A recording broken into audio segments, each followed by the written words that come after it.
Kalau cerita orang tua memang selalu dekat di hati ya Mas Ganjar. Mas Ganjar juga punya kenangan terhadap ibu. Seberapa penting peran ibu untuk Mas Ganjar? Iya, saya kira saya pernah bersujud di kaki ibu karena saya hanya bilang, ibu saya mau berhenti kuliah. Ibu saya menangis, kenapa? Karena saya nggak punya biaya dan satu ibu saya juga nggak punya.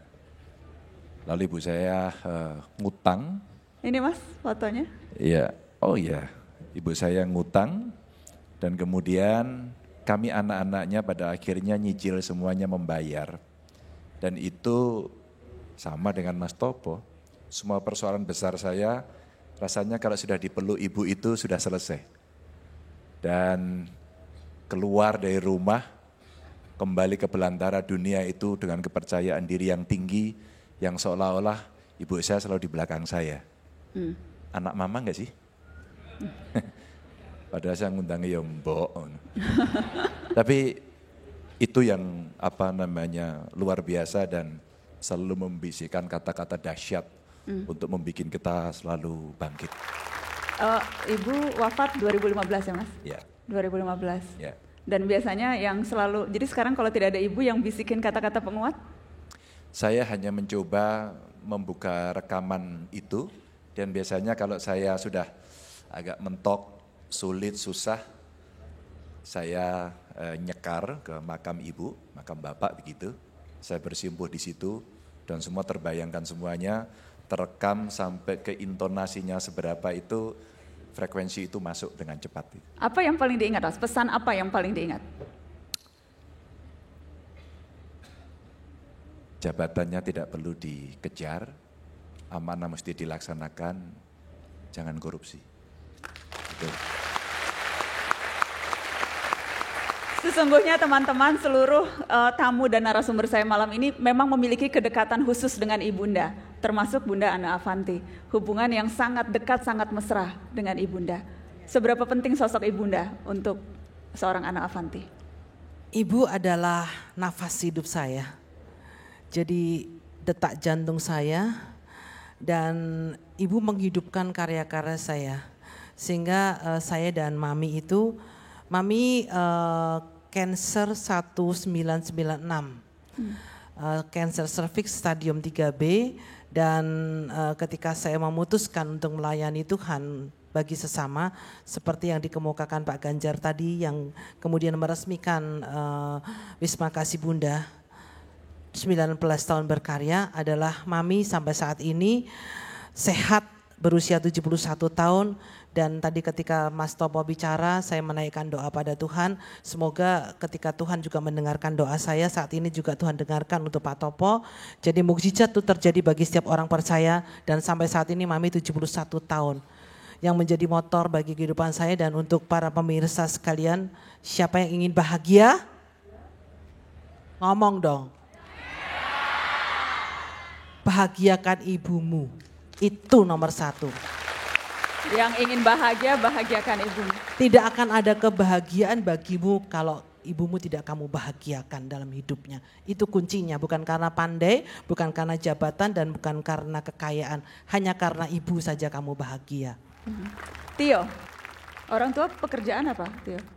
Jual kupat tahu, jadi pakai gerobak gitu di pinggir jalan.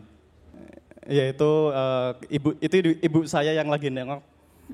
Yang di samping ada warung itu bapak saya ada di dalam situ. Jadi mereka setiap hari berpanas-panasan ya di situ untuk jualan, untuk membiayai menghidupi keluarga, menyekolahkan saya. Tapi pada satu ketika waktu mau lanjut SMA, kami tidak memiliki biaya. Akhirnya waktu itu saya dan ibu saya harus kerja ke Jakarta dan kami kerja di perusahaan percetakan. Kami juga tinggal di situ. Jadi jadi waktu itu pagi hari ketika saya mengeluarkan motor bos saya di percetakan, saya duduk di situ, kemudian saya melihat segerombolan anak-anak memakai seragam SMA. Seketika pada saat saya melihat mereka, saya seperti sakit. Karena kenapa mereka bisa sekolah, kenapa saya tidak bisa. Dan itu tidak akan pernah saya lupakan momen itu. Seketika saya langsung naik ke atas, ke kamar, di situ ada ibu saya. Saya bilang, Bu, kenapa saya tidak bisa sekolah? Pada waktu itu ibu saya tidak berbicara sepatah kata pun, ibu hanya mengelus kepala saya, kemudian tersenyum, dan ibu keluar kamar. Dan ya kejadian itu nggak akan pernah saya lupakan. Saya tahu pasti hati ibu saya sangat sedih, anaknya tidak bisa melanjutkan sekolah. Sejak saat itulah Mbak Nana, saya berjanji pada diri sendiri bahwa suatu ketika saya dititipkan rezeki oleh Allah Subhanahu wa Ta'ala, saya ingin membuat sekolah gratis, saya ingin menyekolahkan anak-anak Indonesia biar bisa sekolah gratis, biar bisa sekolah semuanya. Dan Itu apa yang saya. ingin disampaikan ke ibu kalau ada ibu saat ini, Theovan?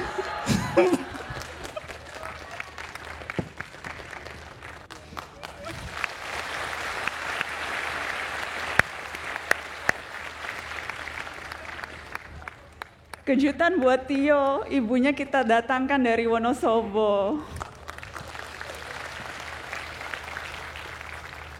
Boleh ke sini, Ibu Tio juga boleh ke sini dong.